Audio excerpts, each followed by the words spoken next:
Patuloy na pinag-aaralan ng National Telecommunications Company kung paano mabibigyan proteksyon ang mga subscribers ng mobile phones. Isa na rito ang panukalang pag-aalis ng expiry dates ng prepaid cards. Alamin natin ito sa ulat ni Aljo Bendijo. Base sa computation ng National Telecommunications Company, ang average cost kada subscriber ng telcos sa nakalipas na 10 taon ay mahigit 3 piso sa smart carrying cost habang 8 hanggang 9 na piso naman sa Globe. Ang ibig sabihin, mababa lang sa 3 piso sa Smart pero sobra naman ng 9 na piso sa Globe ang kita ng mga telcos kada subscriber. Kaya't ang tanong, kapag tatanggalin ang expiration dates ng prepaid cards, sino ang magsasubsidize nito para sa maintenance ng network? Kasi pagka nawala po expiration ng mga prepaid loads, posible po na maraming bumili ng SIM cards.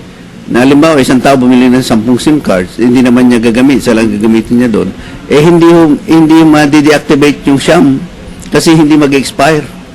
So, iyon, pagka lumalakad yun, minomonitor siya ng network, so gumagamit ng facilities. Ang nagsusubsidize po doon, yung mga tumatawag, kawawa ho naman. Kaya walang ibang option ang NTC kundi palawigin na lang ang expiration dates ng prepaid cards na hanggang ngayon ay patuloy pa rin pinag-aaralan dahil ang mga postpaid subscribers kasi ang posibleng magbabayad ng carrying cost kung saan mapipilitan naman ang mga telcos na taasan ng voice call at short messaging rates. Pinag-aaralan po kasi ang mahirap po yung pag-aaral dyan kasi puro common cost po yung mga yan eh.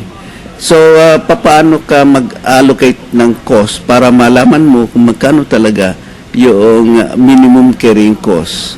Napakasalimot po kasi ang proseso, kaya medyo matagal bago malaman magkano ba talaga yung minimum carrying cost niyan.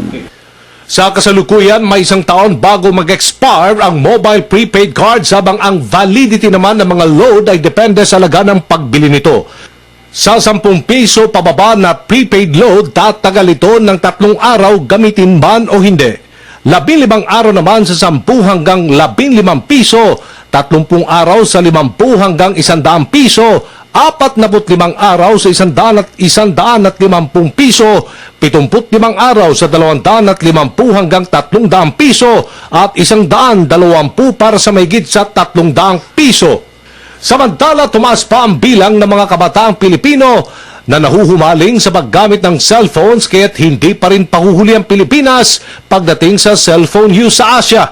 Madalas ginagamit ang cellphone di lang pantawag kundi sa pakikinig ng musika, paglalaro ng mga games, video watching at internet surfing.